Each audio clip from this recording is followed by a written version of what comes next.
Yeah, well, we'll see how comfortable he is, but there's probably an air gas boot after that.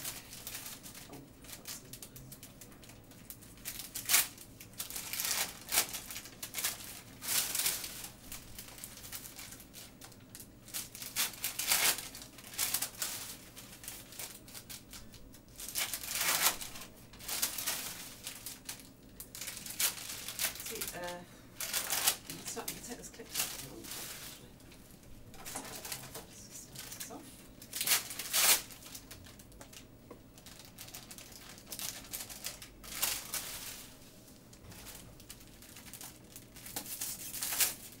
Are there any olive ones?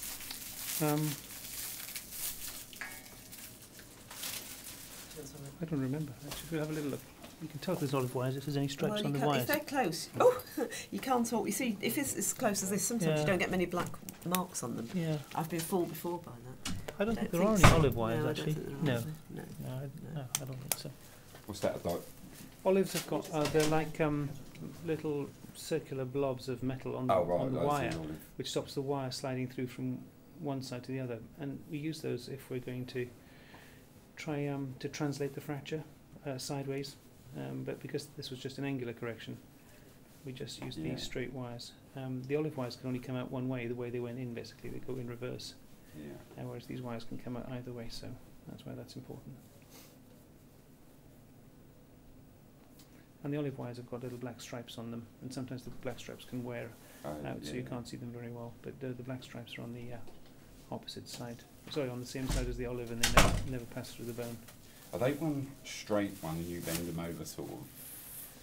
They go in straight when you put them in, they've got a spike on one end, and you've got a drill which is, it can hold the wire, so you hold the pistol handle, and it grasps the wire and you drive it in, and when you put it in, holding it with an alcohol-soaked swab, so it keeps it clean, keeps it cool, and you put it in low speed so it doesn't burn the bone. Once you've drilled it through the bone, you then tension it up a bit like a guitar string using a device, and you tension it up to about 19 newtons, and it's all very firm when you've done that, and then you clamp it with the shoulder bolts, as you can see on the rings there, and then you fold the ends over so they don't catch on the bed. To scratch it, another leg. Okay.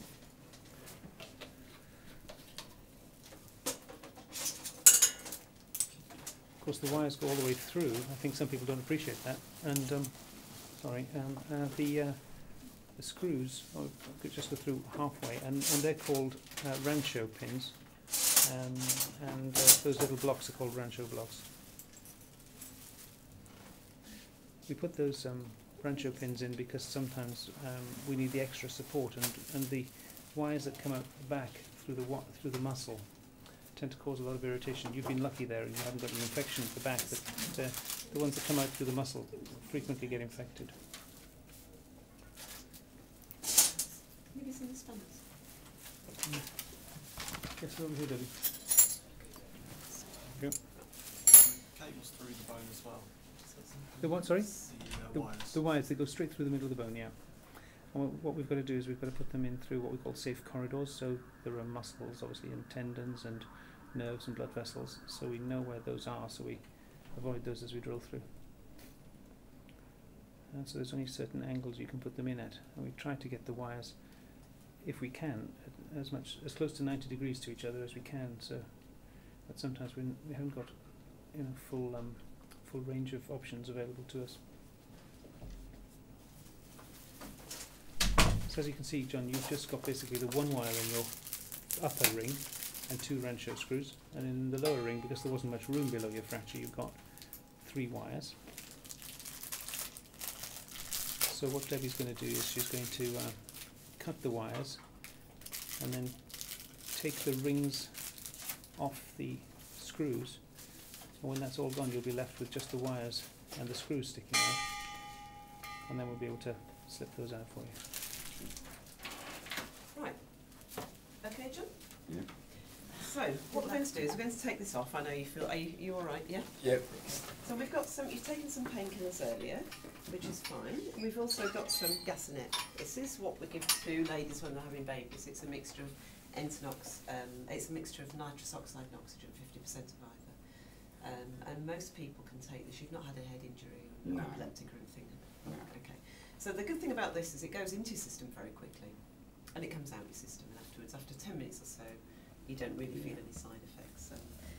It just feels as if you've had a couple of pints at the pub, so I'm sure you won't mind that. Okay, so let's sit you back a little bit, make you nice and relaxed. I'll put your head back a touch there. Put your head back. Yep. How's that? Okay. Yep. Feel comfortable?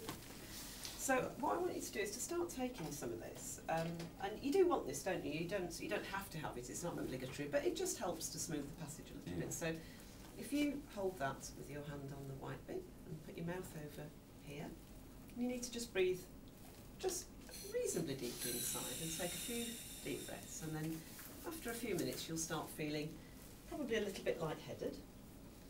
Keep going on that. That's right. Okay. We'll get some into your system first before we start doing anything. Just move that down there. Keep going on that. That's fine. Now, spanners. Okay, so I'm just going to loosen everything first. We'll start at the bottom. I'll loosen these and then I'll clip the wires. So just need to move these over, out of the way.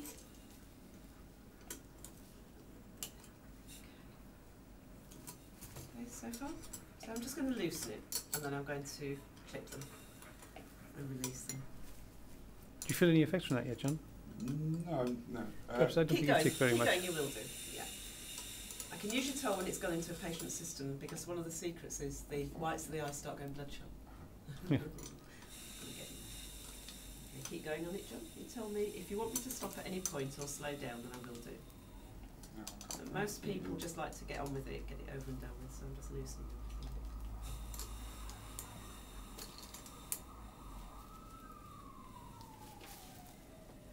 Keep it on the tight side. You alright there? Yeah. Yep, okay. Keep breathing for me. Keep breathing.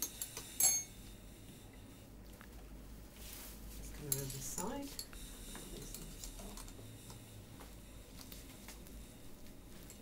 Okay.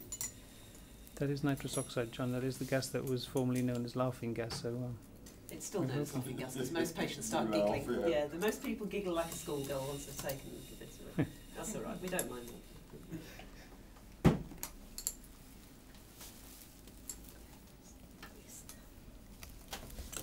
Are you okay there, John? So far? So good? Yep. Yeah.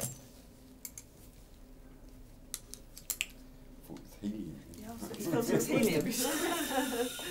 You can feel the effect of it now, yeah? Yeah. Okay. This is just a little bit on the stiff side. There we go. That's it. Right, okay, I'm going to clip these and take this off now. So hold in one side, just clip along the edge. That's it. Keep breathing nice and deeply for me. Are you okay there? Yeah. Good. Okay.